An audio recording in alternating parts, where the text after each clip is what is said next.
Completing the square continued, example 2a, we're going to look at when there's a coefficient. So when the a value isn't 1, and of course not 0, or it wouldn't be quadratic. So what happens when there's a number up front? So this is where we're going to have a couple of steps added to it. So this is where that grouping step is even more and more important. So you group it, and then on my next line, I have to factor out whatever the a value is. 3 in this case. Even if it's not divisible by 12, I would have to do that. I'm only factoring it out of the part I put in brackets though. So y equals 3, open up your brackets, x squared plus 4x plus my blank minus 4.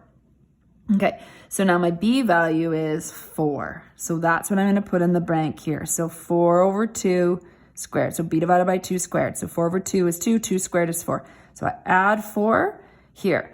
Now, when I'm taking away, keep in mind, this really means 3 times 4. So I'm going to subtract 4, but also multiply it by 3, that coefficient. So that's a step easily forgotten. I can understand that, but just make sure that's the new step. So when you're multiplying this, you multiply it by the 3 here as well. Okay, so this 3 just stays out front as the coefficient. You write this as your square of your binomial. So x, signs are plus, square root of 4 is 2. And then you've got minus 4 minus 12, so minus 16.